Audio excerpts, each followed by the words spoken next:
Boa tarde, meu povo e minha pova! Uhul! É um prazer inenarrável estar novamente na presença de todos vocês. Daremos início agora ao estudo do livro 2, módulo 7, na nossa videoaula de número 5, redação do terceirão.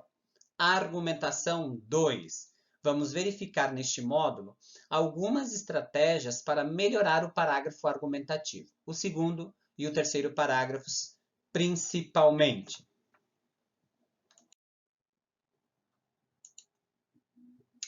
Para isso, vamos fazer o estudo do texto do item para começar da página 147. Leia o texto abaixo. A carreira do crime. Estudo feito por pesquisadores da Fundação Oswaldo Cruz sobre adolescentes recrutados pelo tráfico de drogas nas favelas cariocas expõe as bases sociais dessas quadrilhas, contribuindo para explicar as dificuldades que o Estado enfrenta no combate ao crime organizado. Bom, então foi feita uma pesquisa e essa pesquisa mostrou que os jovens que são aliciados ao mundo do crime, eles têm uma base social muito frágil, contribuindo para explicar as dificuldades que o Estado enfrenta no combate ao crime organizado. Então, essa fragilidade vai mostrar que o Estado apresenta dificuldades para enfrentar esse problema. Vamos ver como ele desenvolve isso. O tráfico oferece aos jovens de escolaridade precária, nenhum dos entrevistados havia completado o ensino fundamental. Então ele puxa lá a questão do segundo parágrafo daquele estudo, do primeiro parágrafo daquele estudo feito. Então o crime oferece um plano de carreira bem estruturado, com salários que variam de 400 a 12 mil reais mensais. Para uma base de comparação, convém notar que, segundo os dados do IBGE de 2001, 59% da população brasileira com mais de 10 anos que declara ter uma atividade remunerada ganha no máximo o piso salarial oferecido pelo crime. O piso salarial seria R$ 400. Então, 60% dessa população ganha, em média, R$ 400, mas eles esperam poder ganhar os 12 mil reais como os demais que participam dessa situação. Dos traficantes ouvidos pela pesquisa, 25% recebiam mais de 2 mil mensais. Já na população brasileira, essa taxa não ultrapassa 6%. Beleza? Então, seguindo aqui o desenvolvimento da argumentação. Tais rendimentos, que seria esse ganhar de 400 a 12 mil reais, mostram que as políticas sociais compensatórias, como o Bolsa Escola, que paga R$ 15 mensais por aluno matriculado, são por si só incapazes de impedir que o narcotráfico continue aliciando crianças provenientes de estratos de baixa renda. Tais políticas aliviam um pouco o orçamento familiar e incentivam os pais a manterem os filhos estudando, o que de algum modo impossibilita a opção pela delinquência. O que o texto está dizendo aqui? Que as ações sociais para compensar a falta financeira das famílias de baixa renda, ela é insuficiente. Ele traz o comparativo, paga R$ 15 por mês. O que menos vai ganhar lá no tráfico de drogas vai ganhar 400. E o esforço dele é participar daquela realidade social a qual ele vive. Né? Então, a ação do Estado visivelmente é ineficiente. Os R$ 15 ajudam, o Bolsa Escola ajuda, contribui, mas não impede de o jovem, de a criança ser aliciada.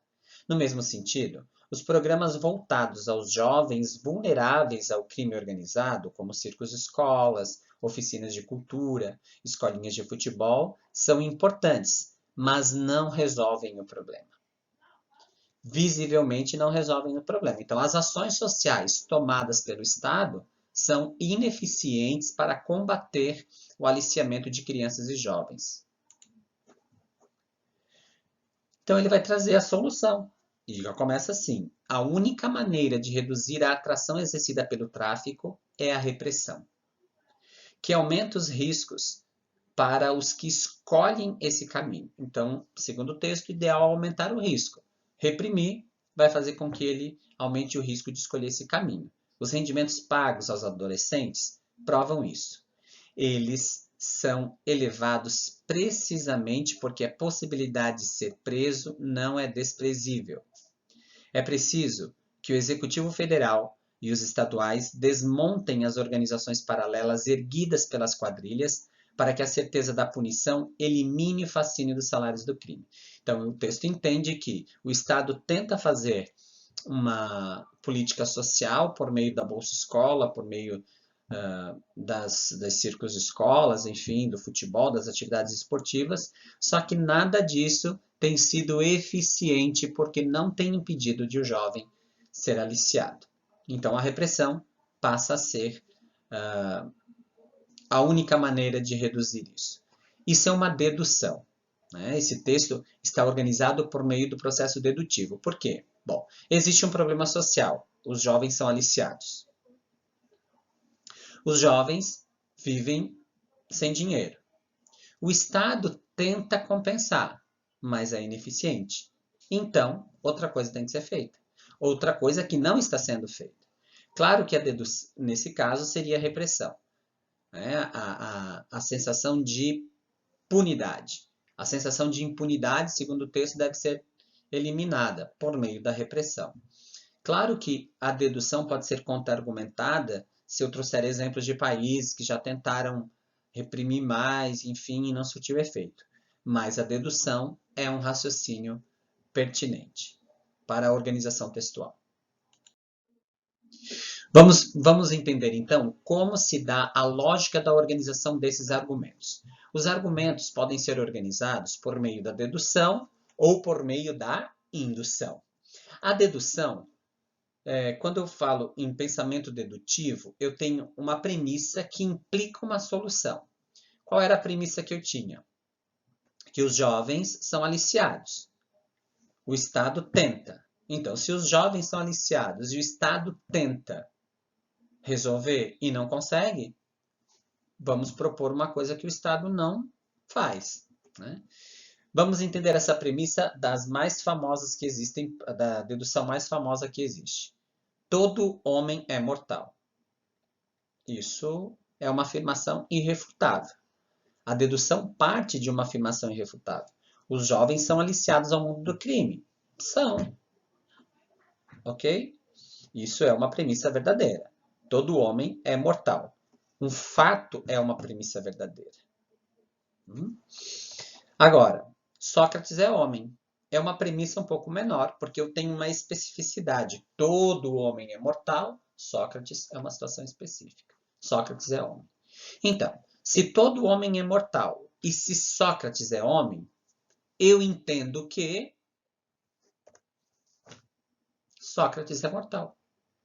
Porque se todo homem é mortal e Sócrates é um homem, então quer dizer que Sócrates também é mortal. Esse é o processo dedutivo.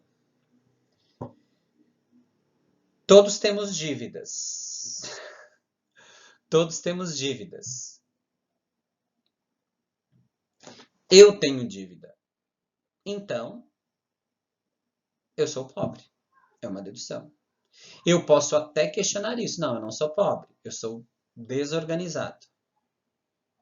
Eu posso deduzir um monte de coisas. Depende do repertório cultural que eu tenho. A dedução é mais fácil ser questionada do que a indução, por exemplo, que parte de uma premissa que apoia a conclusão.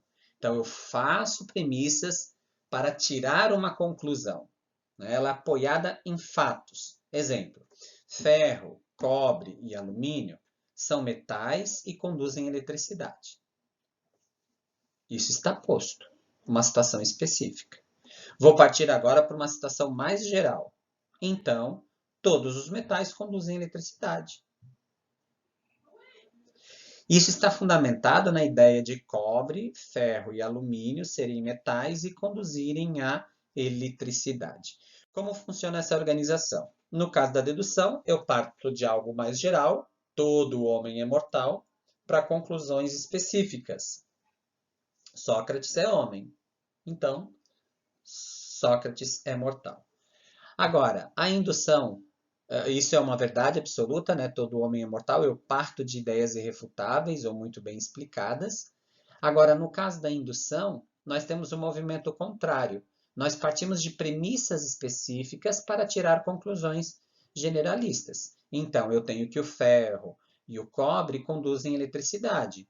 Conclusão: todos os metais conduzem eletricidade. Eu parto da parte mais específica para a parte mais generalista. Eu faço isso por meio de dados estatísticos confiáveis, porque os dados podem ser mentirosos? Claro, a pesquisa pode ser mentirosa. Então, aquele que tem credibilidade, ele passa a ser confiável, passa a ter valor. Argumento de autoridade significa que seja verdadeiro, que tenha garantia de eficiência? Não, mas há referências, há boas referências, há credibilidade. A sociedade valoriza determinada situação, então isso passa a ter valor. Vamos agora fazer o estudo de um parágrafo dedutivo, construído por meio do princípio da dedução, da seguinte tese. Existem ações que permitem o homem viver em paz no século XXI. Então, algumas ações permitem o homem viver em paz. É essa a ideia que eu vou ter que argumentar. Existem ações que permitem ao homem viver em paz no século XXI. Em geral, a leitura constitui um meio produtivo para desenvolver as virtudes humanas, tais como o respeito, a bondade e a honestidade.